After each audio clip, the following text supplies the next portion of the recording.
The Immortal John Hancock here, and today I'm talking about Intellivision. It's been in the news, and I just recently did a video why I thought Atari purchasing Intellivision was a good move. And in today's video, I'm taking a look and exploring at Intellivision's IP that they own, games that Atari probably purchased. The 200 games that they did purchase the rights to have not been public, but what I'm doing is I'm taking an educated guess, games that I think that they probably own now that Atari needs to recharge, games that they need to remake, redo, offer a modern version of, and offer this to the public, along with, the original releases, but that's going to be probably separate. So here, I'm going to jump in, I'm going to explain. These are some of my picks, and you're going to have your favorites. You can list them below. Games in the Intellivision library that they should re-release or recharge. And there's 125 original releases, I think, around 125. And there's other releases as well, unreleased prototypes. So let's jump right in. All right, first up, Night Stalker.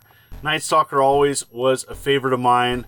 I'm a huge fan of this game, and there's some shortcomings of the original release. There was a single maze. It does get fairly challenging. It kind of has that Berserk vibe, but I definitely think that Night Stalker is one of the best out for the Intellivision line that they do own the rights to. It is believed that Atari did not purchase Astro Smash or Shark. That wasn't part of the deal. So when I do this list of games, you don't see that. That's why. So Night Stalker definitely is on my list. Next up, you're probably wondering, well, they don't have the rights to Advanced Dungeons and Dragons, but it has been re-released already on an Evercade multi-cart, Cloudy Mountain. And so they just took the Dungeons and Dragons license off, and it's pretty much termed Cloudy Mountain. And this is a great dungeons, this is a great RPG action experience. There's so much to this game that I enjoy. There's different difficulty settings. Looking at the box here, one of 4 skill levels. Obstacles include, different rivers, forests, and walls. You go in these mazes. Monsters include dragons, demons, snakes, bats, rats. And, the original was pretty complicated for the time being. There was lots to this game. But I think Atari could take it to the next level. And definitely a recharge series, I think people would be ecstatic to play this. And definitely, Cloudy Mountain is definitely one, the original Dungeons and Dragons release, if you want to call it that, is definitely one on the radar that Atari could do much with, as well as, add additional things to it. It's a must, and hopefully, fingers crossed, they do something with it. Next up is a lesser known title, and that's Thin Ice. And you control a penguin, ice skating penguin named Duncan. And you know what? You go around, it kind of plays a little bit like Kicks. And so, this would be a great recharge game. They could add so much to it, maybe multiplayer, different levels, different enemies. This is just a well done game. Part of this is to show people, hey, these are the games that were on Intellivision. You may not be aware of it. Thin Ice would be a great one to remake and put in a recharge series. A must play too. So you're probably wondering, what is all this stuff back here? Well, these are different ways you can play Intellivision games on top of emulation. I played on original hardware. There was the Intellivision Flashback that was offered, 10 years ago. They're multi-cart, left turn only, so if you want to play the games on original hardware, that's a way to go. There's also Intellivision Lives, a compilation that was on Xbox, PC, GameCube, and PlayStation 2. I have a signed copy for PlayStation 2 from the Blue Sky Rangers, as well as the Evercade releases. Had 2 multi-game cartridges, as well as many other ways. These are just a few ways. Anyways, getting back to this. Next up, Buzz Bombers. This is kind of a cool kind of take on a shooter. You're spraying away bees in this game.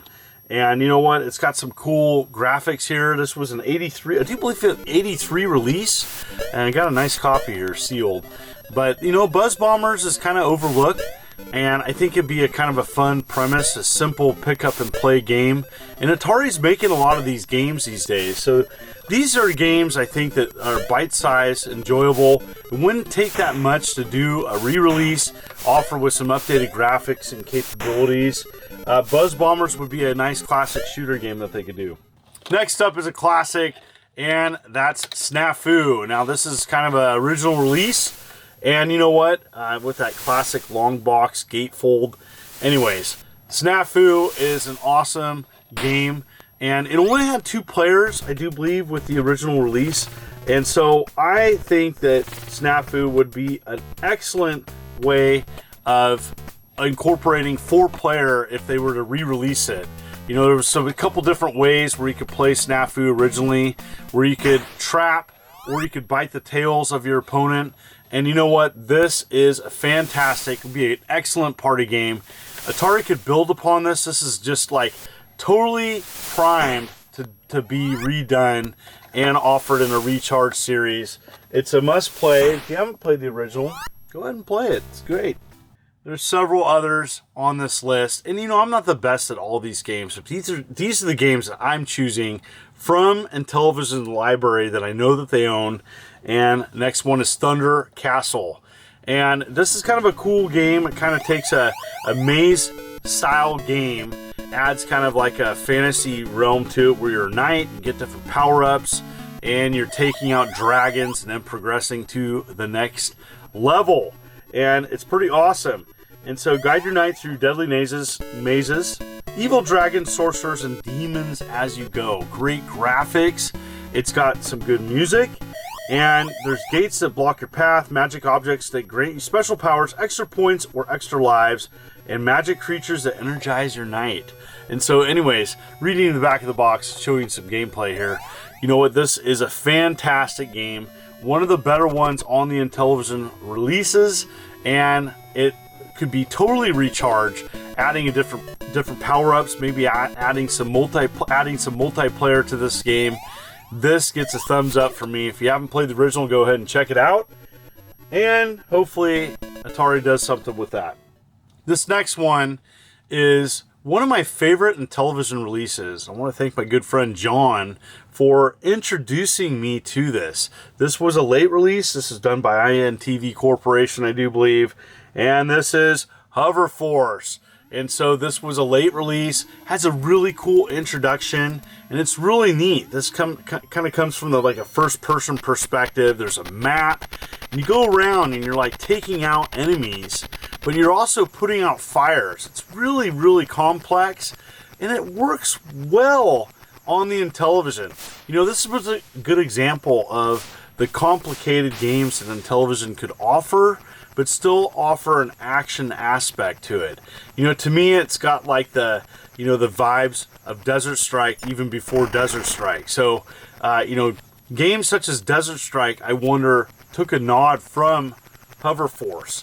This is a fantastic game, and, you know, with the modern day capabilities, you could really make this into a fun game. And hopefully Atari does something with this. I love this game. It gets overlooked, and one of my favorites. Thumbs up for me. This next game's strange and not fully. I'm not great at playing this.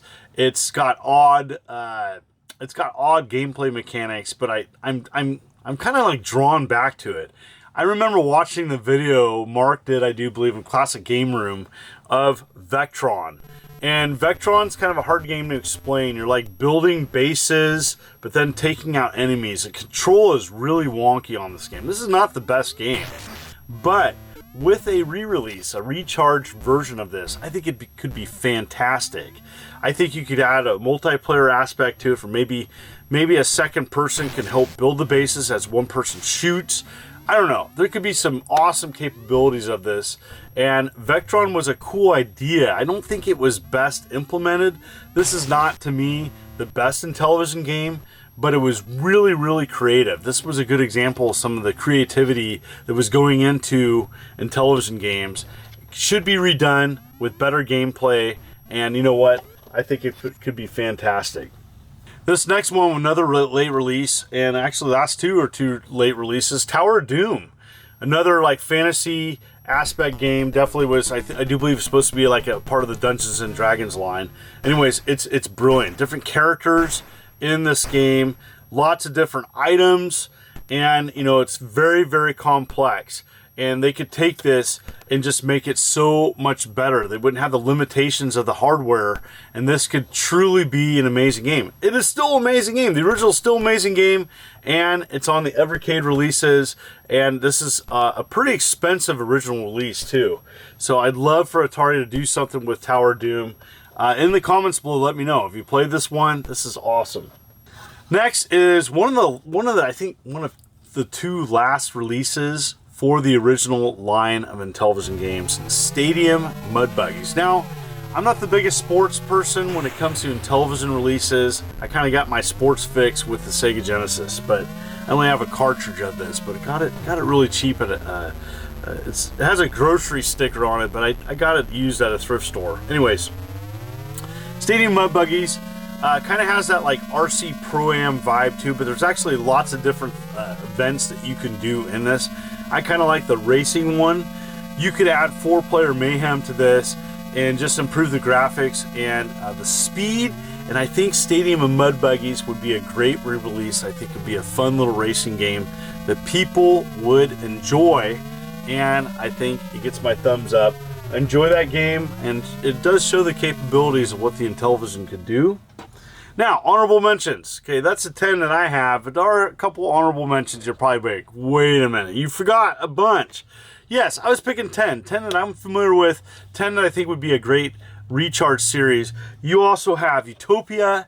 Now, Utopia is like a really good early real-time strategy game. There's a lot to it, building upon islands, and there's lots of aspect to it. I'm terrible at this game, but I know there's a lot of people that are fans of it, and I think Utopia would make a great re-release, and Atari, please do that. Please, please do that. And the other one that I enjoy that I'm not good at either is B-17 Bomber. And B-17 Bomber, one of the IntelliVoice games, you know, it's part sim, part strategy, part something else. It's got a lot of action. There's a lot of complicated, it's a fairly complicated game where you're maneuvering around a map and trying to take out targets and flying and taking out enemies. This is definitely a game that benefits from using the overlay on the controller, and those are my picks. So 10 plus 2 honorable mentions. What do you think of my picks? Did you agree or disagree? Anyways, in the comments below, let me know. I want to thank everybody for coming to my channel and viewing this. If you like what you see, consider hitting that like and subscribe button and clicking the bell as I'm uploading videos every week. You folks are wonderful and beautiful. Let's keep it positive. This is the Immortal John Hancock, and you take care.